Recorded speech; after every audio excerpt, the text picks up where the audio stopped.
अस्सलाम वालेकुम दोस्तों, वीडियो को आखिर तक जरूर देखिए और चैनल को सब्सक्राइब कीजिए। शुक्रिया। दुआ कैसे मुकद्दर बदलती है। अल्लाह तबारक व ताला ने हज़रत अय्यूब अलैहिस्सलाम को बेपनाह दौलत से नवाजा था। दुनिया में मौजूद कोई ऐसी चीज़ नहीं थी जो हज़रत अय्यूब अलैहिस्सलाम के पास ना हो।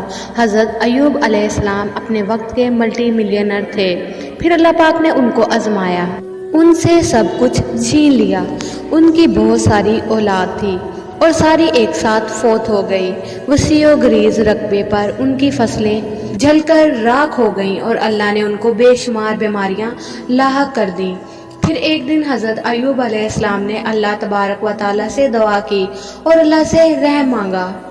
अय्यूब को याद करो, जब उसने अपने रब को पुकारा कि मुझे बहुत तकलीफ हो रही है और तू तो सबसे बढ़कर रहम करने वाला है। अल्लाह पाक ने अय्यूब अलैहिस्सलाम की दुआ कबूल कर ली और हज़रत अय्यूब अलैहिस्सलाम को सेहत याब कर दिया और उनको पहले से भी कई गुना ज्यादा दौलत और शान व शौकत अता की। हमने उनकी दुआ कबूल कर ली और जो उनको तकलीफ थी वो दूर कर दी और उनको बाल बच्चे भी अता फरमाए। इस तरह अल्लाह ने कुरान में हज़रत ज़करिया अलैहिस्सलाम की बेबसी का वाक़या जिक्र किया। हज़रत ज़करिया अलैहिस्सलाम की बीवी बांझ थी, वो बच्चे पैदा नहीं कर सकती थी। हज़रत ज़करिया अलैहिस्सलाम बूढ़े हो गए, पूरी उम्र गुजर गई, बीवी बच्चे पैदा नहीं कर सकती थी। तो एक दिन घबराकर अपने अल्लाह से दुआ की, या अल्लाह अब मैं बूढ़ा हो गया हूँ, मेरी बीवी भी बच्चे पैदा नहीं कर सकती, या अल्लाह तू मुझे बुढ़ापे का सहारा दे दे। और अल्लाह ने दुआ कबूल कर ली और ऐसी बीवी में से बच्चा दे दिया जो बच्चे पैदा कर ही नहीं सकती थी। और फिर हज़रत ज़करिया अलैहिस्सलाम ने अल्लाह ताला से कहा, ऐ मेरे रब, मैं तुझसे मांगकर कभी महरूम नहीं रहा।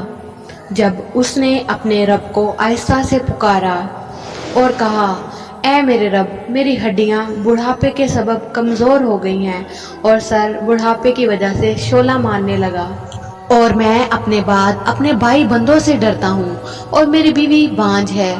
तू मुझे अपने पास से एक वारिस अता फरमा। ऐ ज़करिया, हम तुझे खुशी सुनाते हैं एक लड़के की जिनका नाम याह्या है। अर्ज की, ऐ मेरे रब, मेरा लड़का कहाँ से होगा? मेरी औरत तो बांझ है और मैं बुढ़ापे से सूख जाने की हालत को पहुंच गया हूँ। हुक्म हुआ कि इसी तरह होगा कि मुझे ये आसान है और मैं पहले तुमको भी तो पैदा कर चुका हूँ और तुम कुछ चीज़ ना थे। फिर कुरान में अल्लाह ने हज़रत यूनुस अलैहिस्सलाम का वाक़या जिक्र किया कि जब वो मछली के पेट में गए तो बेबसी का ये आलम था। कुरान कह रहा कि वो 3 अंधेरों के पेट में थे, एक रात का अंधेरा, दूसरा समुंदर के नीचे गहराई का अंधेरा और तीसरा मछली के पेट का अंधेरा। और फिर हज़रत यूनुस अलैहिस्सलाम ने बेबसी में अल्लाह को पुकारा, अंधेरे में अल्लाह को पुकारने लगे कि तेरे सिवा कोई माबूद नहीं, तू पाक है, बेशक मैं ही कसूरवार हूँ। अल्लाह पाक फरमा रहे, हमने यूनुस अलैहिस्सलाम की कॉल को आंसर किया और उनको वहां से निकाला जहां से निकलने के रास्ते बंद थे। तो हमने उनकी पुकार सुन ली और उनको गम से निजात बख्शी। मेरे दोस्तों, अल्लाह पाक ने ये वाक़यात कुरान में इसलिए जिक्र किए कि मेरे बंदो, मुझसे कभी नाउम्मीद ना होना। मैंने मूसा को फिरौन की गोद में पाल कर दिखाया, इस्माइल को छुरी के नीचे बचा कर दिखाया, इब्राहिम को जलती आग में बचा कर दिखाया, मरियम को बिन बाप के बेटा देकर दिखाया, यूसुफ को एक कैदी से बादशाह बनाकर दिखाया, मूसा को समुद्रों में खुश्क रास्ते निकाल कर दिखाया। हम जिसे परेशानी समझ रहे होते हैं, हो सकता है वो किसी नए सफर का आगाज हो। जब हज़रत यूसुफ अलैहिस्सलाम को कुएं में गिराया गया तो उन्हें नहीं मालूम था कि ये एक नए सफर का आगाज है, पैगंबरी का सफर, बादशाहत का सफर। और वो कुछ ना जानते हुए भी कि आगे क्या होने वाला है, इस यकीन और भरोसे के साथ बढ़ रहे थे कि मेरा अल्लाह मेरे साथ है। और अल्लाह ने नबूवत से भी नवाज दिया और बादशाह से भी नवाज दिया। और जो कोई भी अल्लाह पर भरोसा करेगा तो अल्लाह उसके लिए काफी है। यकीन रखो, अल्लाह अपना काम पूरा करके ही रहता है। इसलिए हमें अल्लाह तबारक व तआला से हर वक्त मांगते रहना चाहिए। अल्लाह के लिए क्या मुश्किल है? अल्लाह की ज़ात तो वो है जो नाकामियों में भी कामयाबी पैदा कर सकती है, क्योंकि मेरे अल्लाह ने खुद कहा, मुझसे मांगो मैं तुम्हें दूंगा। तेरी सुनूंगा और पूरी करूंगा। जब कोई टूट कर तड़प कर उसे पुकारता है तो वो उसकी दुआ कबूल करता है। मुझसे दुआ किया करो कि मैं ज़रूर कबूल करता हूँ। जब कोई दुआ करने वाला मुझे पुकारता है तो मैं उसकी दुआ कबूल करता हूँ। उसने तो दुआ कबूल होने के लिए ईमान की शर्त भी नहीं लगाई, नमाज और रोज़े की शर्त भी नहीं लगाई।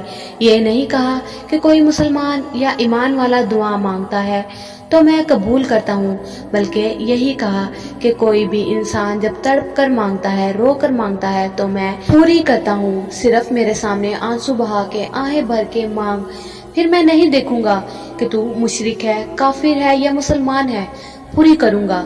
जब वो काफिर को भी देने के लिए अपनी रहमत के दरवाजे खोले हुए है तो क्या वो हमें नहीं देगा? तो अल्लाह ने फरमाया कि मैं तुम्हारे करीब भी हूँ और दुआ को कबूल भी करता हूँ। बेशक मेरा रब करीब भी है और दुआ को कबूल करने वाला भी। और अक्सर लोग ये शिकायत करते हैं कि अल्लाह हमारी सुनता ही नहीं, उसने हमें भुला दिया। तो उसने इसका भी जवाब दे दिया, बेशक मेरा रब तमाम दुआएं सुनता है। बल्कि वो कह रहा है, दरख्त से गिरने वाला कोई ऐसा पता नहीं जिसका मुझे इल्म ना हो। और उसके इल्म की इंतहा तो ये है कि उसने सूरत काफ की आयत नंबर 16 में कहा, मैंने इंसान को पैदा किया, यहाँ तक कि जो ख्यालात उसके दिल के अंदर गुजरते हैं मैं उनको भी जानता हूँ। फिर अल्लाह ने एक और दावा किया कि मैंने तुझे पैदा किया, तो क्या मैं तुझसे बेखबर हूँ? भला जिसने पैदा किया वो बेखबर है? 100 दरख्त का पत्ता अदना चीज है, इंसान आला चीज है।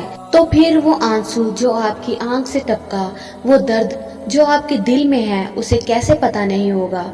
फिर उसने ये भी नहीं कहा कि अगर तू नेक बंदा है तो फिर तेरी दुआ कबूल करूंगा, वरना नहीं। कायनात में सबसे बड़ा गुनाहगार कौन है? इब्लीस। उससे बड़ा गुनाहगार तो कोई नहीं है, बल्कि ये तो गुनाहगारों की फैक्ट्री है जहाँ से गुनाहगार तैयार होते हैं। अल्लाह पाक ने उसकी भी दुआ रद्द नहीं की। जहाँ पर भी कुरान में अल्लाह ने इब्लीस का जिक्र किया तो उसकी दुआ का जिक्र जरूर किया। उसने कहा कि परवरदिगार मुझे इस दिन तक मोहलत दे जब लोग मरने के बाद जिंदा किए जाएंगे।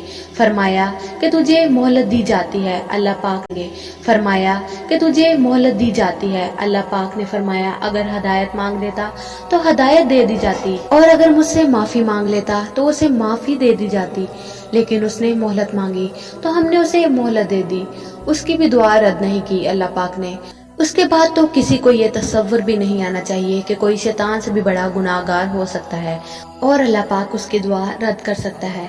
और दुनिया की कोई भी हस्ती इंसान के इतने करीब नहीं है जितना अल्लाह इंसान के करीब है, क्योंकि अल्लाह ने खुद कहा, जब मेरे बंदे आपसे मेरे मुतालिक पूछें तो उन्हें बता दो कि मैं तो उनके बहुत ही ज्यादा करीब हूँ। और कितना करीब हूँ? ये जो तेरी शारग है ये दूर है, मैं ज्यादा करीब हूँ तुमसे। तो बताया जा रहा है कि ऐ मेरे रब, मैं तुझसे मांग कर कभी महरूम नहीं रहा। फिर जब वो देखता है कभी मुझसे और कभी गैरों से मांगता है तो फिर वो कहता है, मेरे बंदे क्या मैं अकेला काफी नहीं हूँ?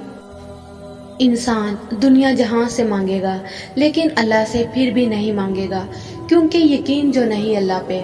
और अगर अल्लाह से मांगेगा भी सही तो टूटे यकीन के साथ। इसलिए अल्लाह ने इंसान से सवाल किया, फिर ऐ इंसान, तुझे अपने मेहरबान रब के बारे में किस चीज ने धोखे में डाल दिया है?